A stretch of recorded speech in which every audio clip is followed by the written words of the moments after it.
가까이 있는데 찾지 못하는 경우가 있곤 합니다. 핸드폰을 손에 들고서 핸드폰을 찾아요. 핸드폰 어디 있지? 한참 찾아요. 여기 있어요. 네? 선글라스 여기 딱 꽂고서는 금방 선글라스를 놔뒀는데 어디 있지? 계속 찾습니다. 웃으시는 분들은 다 한 번씩 경험이 있죠.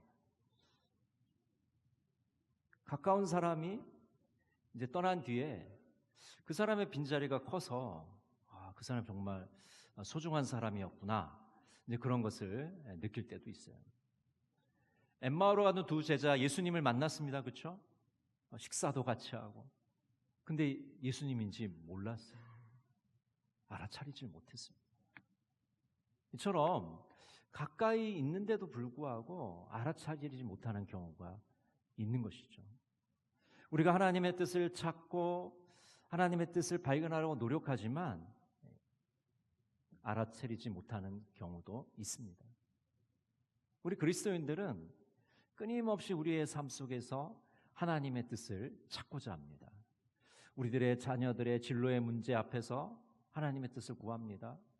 또 직장이나 사업 문제, 또 건강의 문제가 닥쳤을 때 하나님의 뜻을 우리가 찾는 것이죠. 때로는 하나님의 뜻이 너무 멀리 숨겨져 있다고 느낄 때도 있습니다. 그러나 오늘 본문은 우리에게 분명한 하나님의 뜻을 보여주고 있습니다. 하나님의 뜻이 멀리 있는 것이 아니라 가까이 있다는 것입니다. 우리의 일상생활 속에 녹아 있다는 거예요. 그래서 누구든지 쉽게 그 하나님의 뜻을, 분명한 하나님의 뜻을 알아차릴 수 있는 것입니다. 하나님은 하나님의 백성들이 거룩하게 살기를 원하십니다. 데살로니가전서 4장 3절 4절에 보면 하나님의 뜻은 이것이니 너희의 거룩함이라. 곧 음란을 버리고 각각 거룩함과 존귀함으로 자기 안에 대할 줄을 알고. 이 성령님께서는 우리가 하나님의 뜻이 이 거룩하게 사는 것을 도와주시는 분이십니다. 그래서 이 성령의 사역은 기뻐하고 기도하고 또 감사하는 것과 연결이 되어 있습니다. 그래서 우리가 기뻐하고 기도하고 감사할 때 성령께서 일하시는 것이죠. 성령께서 그렇게 역사하시기 때문에 우리는 주변의 어떤 환경이나 감정에 휘둘리지 않고 하나님의 뜻대로 살아갈 수가 있는 것입니다. 성령께서는 기도와 감사와 기쁨을 통해서 하나님의 마음을 시원하게 해드리십니다. 하나님을 기쁘시게 해드리십니다. 여러분, 하나님의 뜻은 멀리 있지 않고 가까이 있습니다. 가까이 있는 하나님의 뜻, 첫 번째는 바로 항상 기뻐하는 것입니다. 한번 따라해 보실까요? 항상 기뻐하라. 여러분 얼굴을 만약 이제 거울로 보시면 한 반쯤은 웃고 계시고 반쯤은 항상 기뻐하라는데 항상 슬퍼하라는 표정을 짓고 계세요. 우리가 평소에 이렇게 웃는 연습을 좀 많이 해야 될 것 같은데, 이 기쁨이라는 것은 성령의 열매입니다. 갈라디아서 5장 22절을 우리 같이 한번 읽어볼까요? 오직 성령의 열매는 사랑과 희락과 화평과 오래 참음과 자비와 양선과 충성과. 여기 희락이라는 열매가 나오는데 희락은 기쁨입니다. 원래 낙천적이고 잘 웃고 그런 분이 계시죠? 그런 기쁨을 얘기하는 거 아닙니다. 로또에 당첨이 돼서 대박이 나서 기뻐하는 거 아니에요. 이 기쁨은, 이 성령의 열매는 우리 영혼 깊은 곳에서 흘러 넘치는 그런 기쁨입니다. 구원받았기 때문에 그 구원의 확신에서 나오는 기쁨을 의미하는 것입니다. 내가 하나님의 사랑을 받아서 죄 용서를 받고 지옥으로 가지 않고 영광스러운 하나님 나라에 갈 수 있다는 것, 그런 구원의 감격과 기쁨인 것입니다. 또 이 성령의 열매인 기쁨은 하나님을 믿고 신뢰하는 데서 나오는 기쁨이에요. 하나님이 나를 지켜주시고 보호해 주시고 인도해 주시는 그런 든든함에서 나오는 기쁨인 것입니다. 여러분, 우리 뒤에 이렇게 든든한, 우리가 그걸 백이라고 그러나요? 백이 있으면 얼마나 든든하겠습니까? 그렇기 때문에 그 든든함에서 나오는 기쁨이 바로 이 성령의 기쁨인 것입니다.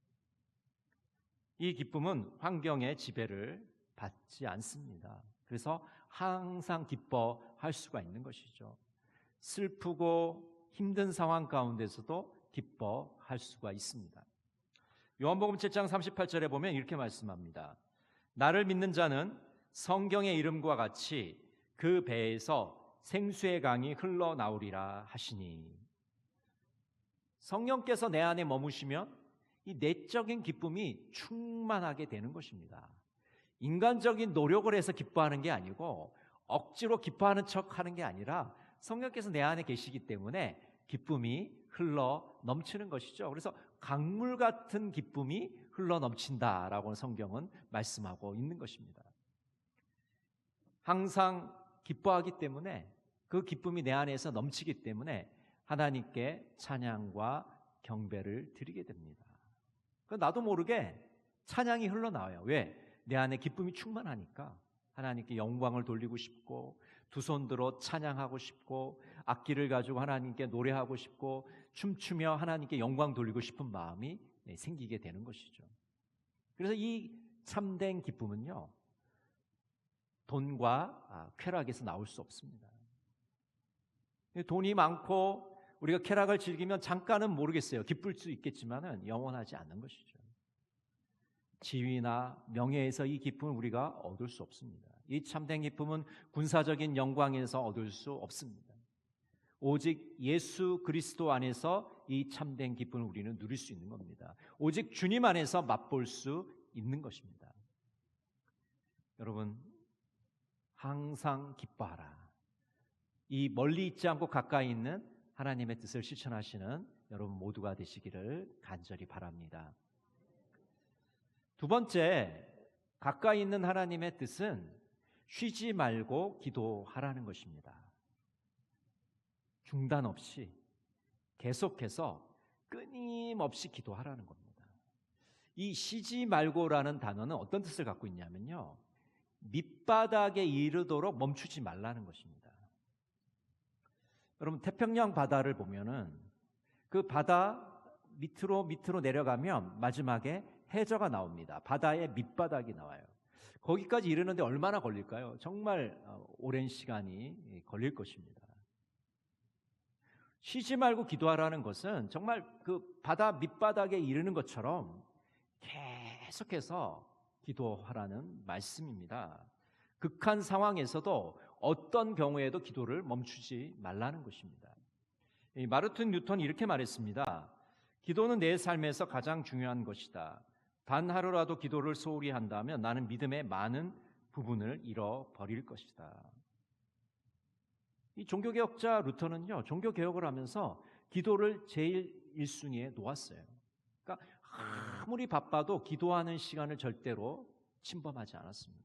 왜냐하면 그 기도하는 시간은 하나님과 약속한 시간이기 때문에 그 기도를 통해서 능력을 얻고 힘을 얻어서 또 종교개혁을 할 수 있었던 것이거든요. 쉬지 말고 기도하는 것은 자기 중심이 아니라 하나님 중심으로 기도하는 겁니다. 하나님의 계획을 알고 하나님의 의도를 알아차리기 위해서 기도하는 겁니다. 우리가 끊임없이 기도해야만, 멈추지 않고 기도해야만 하나님의 어떤 계획을 갖고 계신지, 하나님의 의도가 무엇인지를 알 수 있지 않겠습니까? 누가복음 18장에 보면 불의한 재판장의 이야기가 나옵니다.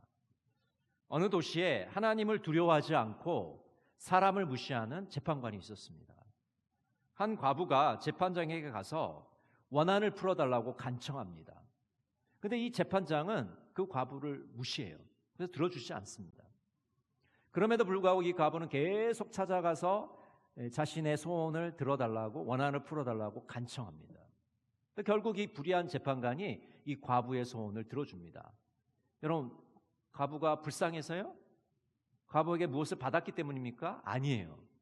너무 자신을 귀찮게 하고 번거롭게 하니까 들어준 거예요. 불의한 재판관도 과부의 소원을 들어주는데 하나님 아버지께서 왜 우리의 기도를 들어주지 않으시겠습니까? 우리가 기도할 때 낙심하지 말고 계속해서 기도하는 자세가 필요하다는 것이죠. 윌리엄 컬버트스는 이렇게 말합니다. 계속 기도하라. 그리고 하나님의 응답이 당신의 기도보다 더 지혜로움에 감사하라. 계속 기도하라. 여러분, 우리가 하나님의 응답을 받기 위해서는요, 계속 기도해야 됩니다. 한번 기도하고 낙심하고 그만두지 말아야 돼요. 계속해서 기도할 때 하나님의 응답을 우리가 경험할 수가 있는 것이죠.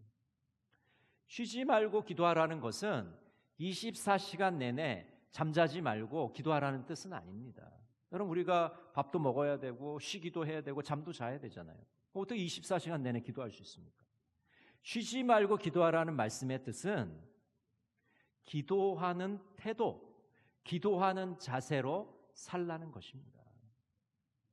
모든 상황 가운데 하나님과 연결된 삶을 살라는 겁니다. 하나님의 눈을 의식하고 하나님을 의존하면서 살아가라는 말씀입니다. 여러분, 코람 데오를 저번 시간에도 말씀을 드렸죠. 하나님 앞에서 살아가는 거예요. 하나님 존전에서 살아가는 겁니다. 우리가 일상생활을 하면서 늘 하나님의 시선을 의식하면서 살아가는 거예요. 아, 내가 하나님을 의지하는 존재구나. 하나님 없이는 살아갈 수 없는 존재구나라는 것을 고백하면서 사는 것이 쉬지 않고 기도하는 것입니다. 그것이 바로 기도하는 태도예요. 저는 하나님이 도와주시지 않으면, 하나님이 함께해 주시면 살 수 없는 존재입니다라고 고백하며 사는 것이 바로 쉬지 않고 기도하는 것입니다. 기도의 형식보다 하나님을 의지하느냐 하지 않느냐가 중요한 것이죠. 여러분, 우리 자꾸 기도의 형식에 너무 얽매여요. 뭐 이런 요소가 들어가야 되고 안 들어가야 되고 뭐 단어를 넣어야 되고 빼야 되고. 여러분, 중요한 거는 형식이라기보다는 본질이에요. 내가 정말 하나님을 의지하고 있는 거예요. 여러분, 기도는 백날 하는데 모든 일을 자기 마음대로 처리하는 사람은 절대로 기도하는 사람이 아닙니다. 껍데기만 기도하는 사람처럼 보이는 것이죠. 내가 하나님을 의지하고 의존하는 것이 바로 기도의 자세예요. 그렇게 살아가는 겁니다. 기도하는 태도는 규칙적인 기도를 통해서 만들어집니다. 우리가 규칙적으로 기도하게 되면 24시간 동안 쉬지 않고 기도하는 삶을 살 수 있게 되는 것이죠. 그래서 정해진 시간을 정해서 기도하는 삶이 필요합니다. 여러분, 이렇게 주일 예배 시간에 나와서 기도할 수 있잖아요. 새벽에 나와서 기도할 수 있고, 수요 예배 때 기도할 수 있고, 금요 기도에 나와서 기도하게 됩니다. 또 자신 나름대로 골방의 시간을 만들어서 기도할 수 있어요. 큐티하고 묵상하면서 기도할 수 있습니다. 불시 기도를 드리면서 기도할 수 있습니다. 자기 나름대로 시간을 정해서 규칙적인 기도를 해야 됩니다. 그럴 때 우리가 쉬지 않고 24시간 내내 기도하는 태도로 살아갈 수가 있는 것이죠. 규칙적으로 기도하면 우리는 하나님의 능력을 힘입게 됩니다.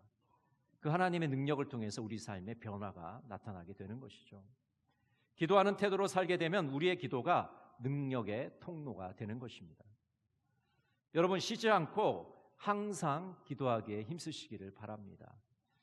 로마서 12장 12절에 보면 이렇게 되어 있습니다. 소망 중에 즐거워하며 환난 중에 참으며 기도에 항상 힘쓰며, 이렇게 되어 있죠. 힘쓰며. 기도는요, 항상 힘쓰는 겁니다. 시간이 나면 하고 시간이 안 나면 하지 않고 그런 게 아니에요. 적극적으로 시간을 내야 됩니다. 여러분, 시간이 남아돕니까? 안 남아돌잖아요. 아니, 하루에 24시간을 주셨는데요, 시간이 모자라요. 여러분, 그렇죠? 시간이 너무 없어. 내가 하고 싶은 거 하는 시간은 많은데요, 기도할 시간이 없는 거예요. 짬이 없어요. 헌금도 마찬가지죠, 여러분. 돈이 없잖아요. 헌금할 돈이 없잖아요. 헌금은요, 가장 먼저 떼놔야 헌금을 할 수 있지. 다 쓰고 남은 거 할게요 하면은 남은 게 있습니까? 없죠. 어떤 분이 요즘 우스갯소리 그 얘기 하시더라고요. 월급 통장이 아니고 정류소라고. 정류소. 머물질 않는데요. 어느 순간에 들어온 것 같은데 어느 순간에 나가 있대요. 여기 없대요. 통장이 정류소라고.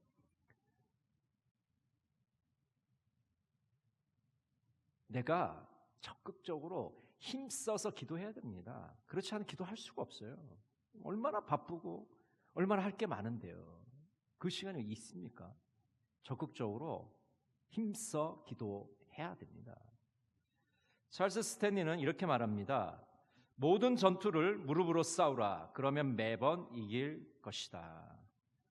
여러분, 우리 그리스도인들 앞에 영적인 전투가 늘 놓여져 있습니다. 우리는 늘 영적인 전투를 하게 돼 있어요. 근데 여러분, 이 영적인 무기는 무릎이라는 무기예요. 기도라는 무기입니다. 우리는 기도로 싸우는 사람입니다. 뭐 말로 싸우거나 다른 걸로 싸우는 사람들이 아니에요. 기도로 싸우는 사람들. 우리가 항상 쉬지 않고 기도할 때 이 영적인 전투에서 승리할 줄로 믿습니다. 이번 한 주간도 쉬지 않고 기도함으로 영적인 전투에서 승리하시는 우리 동강의 모든 성도들이 되시기를 간절히 바랍니다. 세 번째로, 우리 가까이에 있는 하나님의 뜻은 범사에 감사하는 겁니다. 여러분, 감사는요, 우리 그리스도인들의 트레이드 마크입니다. 어떤 모임을 가셔서요, 거기서 제일 웃고 있는 사람 한번 찾으세요. 그럼 그 사람 아마 교회 다니는 사람일 거예요. 이 감사가 몸에 배어 있어요. 자연스럽게 빛을 발합니다. 그래서 이 사람이 그리스도인이라는 것을 금방 알 수 있어요. 말도 감사의 말을 하고 행동도 감사의 행동을 하기 때문에 금방 알아차릴 수가 있는 것이죠. 여기 범사라는 말은 모든 일에 모든 환경에서 감사하는 것입니다. 환난 중에도 하나님의 임재와 하나님의 선하심 때문에 감사할 수 있는 것이죠. 여러분, 감사할 수 있는 일에 감사하는 일이야 누구든지 할 수 있잖아요. 믿지 않는 사람들도 할 수 있는 거 아니에요? 그러나 힘들고 어려운 순간에 어떻게 감사할 수 있겠습니까? 근데 하나님의 임재하심과 그 하나님의 선하심을 우리가 맛보게 되면 우리가 감사할 수 있는 것이죠. 시편 34편 8절을 같이 한번 읽어볼까요? 너희는 여호와의 선하심을 맛보아 알지어다. 그에게 피하는 자는 복이 있도다. 여기 보시면 여호와의 선하심을 알지어다 이렇게 해도 돼요. 근데 맛보아 알지어다 라고 되어 있습니다. 여러분, 하나님의 선하심은요, 머리로 아는 게 아닙니다. 하나님 선하시지, 거기선 감사가 흘러나오지 않아요. 맛보아야 됩니다. 하나님의 선하심과 인도하심을 체험해야 됩니다. 경험해야 됩니다. 그것을 내 몸으로 직접 느끼지 않으면 감사가 안 나와요. 하나님의 선하심을 맛보아 알 때 우리의 감사가 흘러나오는 것을 경험하게 되는 것이죠. 하나님이 나를 정말 사랑하시고 나에게 좋은 것을 주시는 분이구나.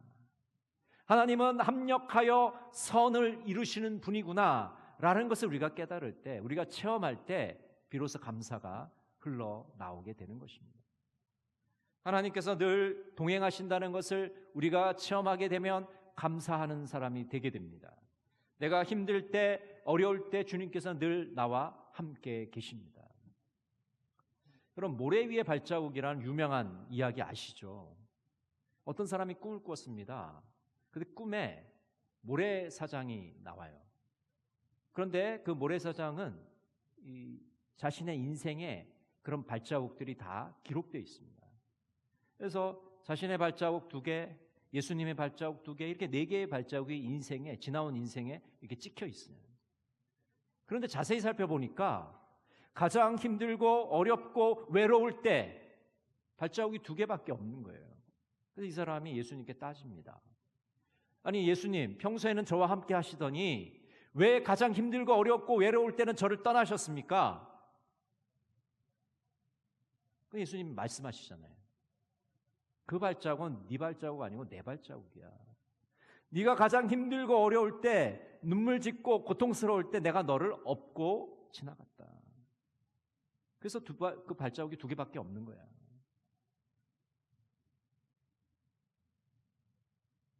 주님께서는 우리가 가장 힘든 그 순간에 우리를 업고 지나가십니다.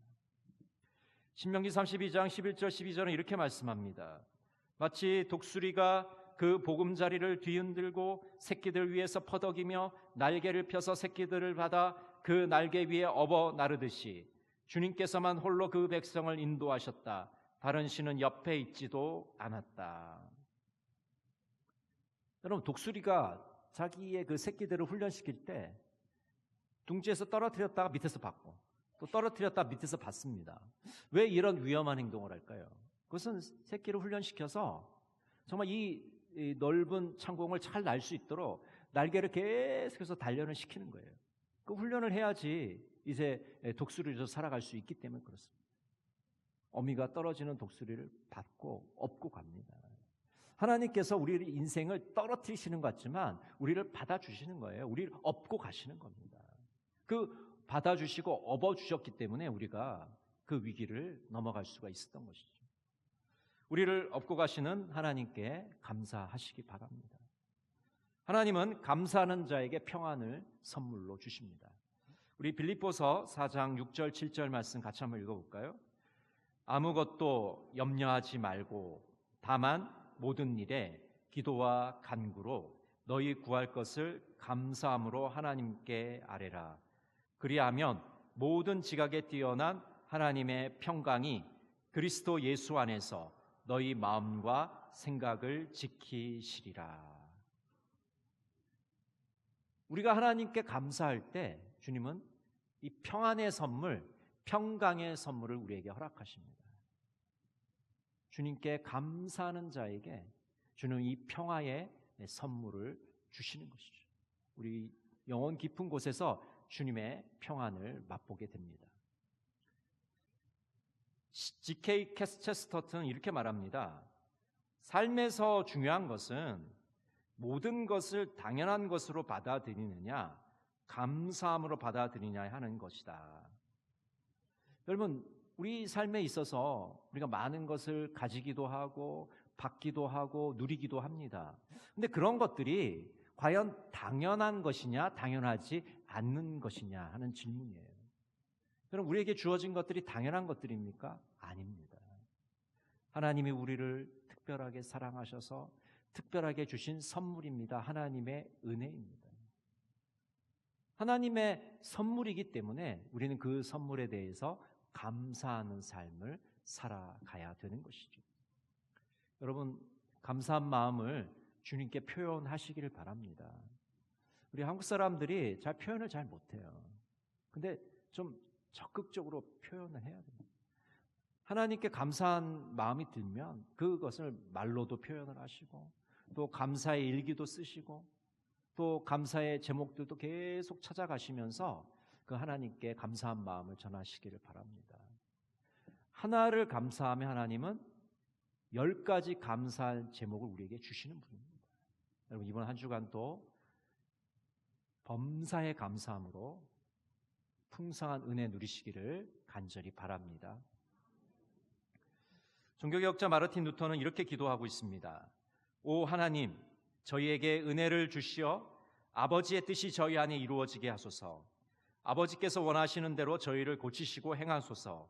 그것이 저희에게 아픔이 된다 해도 멈추지 마소서. 저희의 뜻이 아니라 아버지의 뜻이 이루어지게 하소서.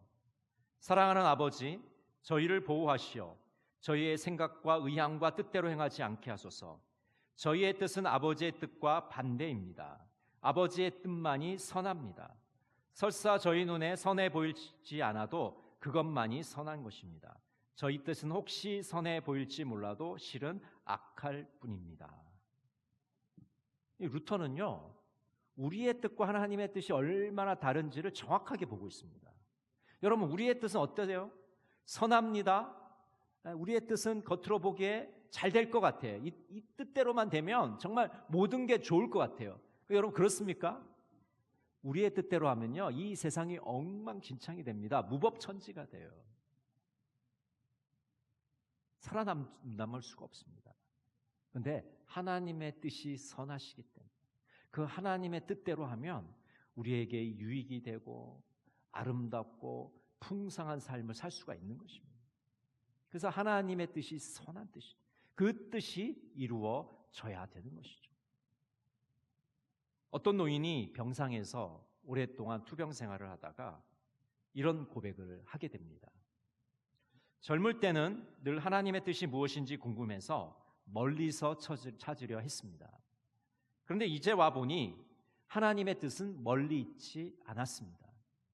하루하루 주신 은혜에 감사하고 기도하며 기뻐하는 삶이 하나님의 뜻이었습니다. 인생의 마지막 순간에 이 노인은 하나님의 뜻이 멀리 있지 않고 가까이 있다는 것을 깨닫게 되었습니다. 여러분, 하나님의 뜻은 멀리 있지 않습니다. 가까이 있습니다. 우리가 지금 당장 실천할 수 있는 것입니다. 여러분, 꽃향기를 맡으시죠? 꽃향기를 맡으면 그 꽃향기는 멀리서 오는 게 아니라 가까이에서 점점 퍼져나갑니다. 하나님의 뜻은 멀리서 오는 것이 아니라 우리 바로 옆에 있습니다. 우리 곁에 있습니다. 우리 가까이 있습니다. 항상 기뻐하고 쉬지 말고 기도하고 범사에 감사하는 데서 하나님의 뜻이 드러납니다. 여러분, 이번 한 주간 하나님의 뜻을 실천함으로 하나님께 영광 돌리시는 복된 한 주간 되시기를 간절히 바랍니다. 기도하겠습니다. 사랑의 하나님, 하나님의 뜻을 찾기 원하면서도 멀리서만 찾았습니다. 가까이 있는 하나님의 뜻을 알고 실천하게 하여 주시옵소서. 계속해서 기뻐하며 기도하며 감사하게 하여 주시옵소서. 예수님의 이름으로 기도드립니다. 아멘.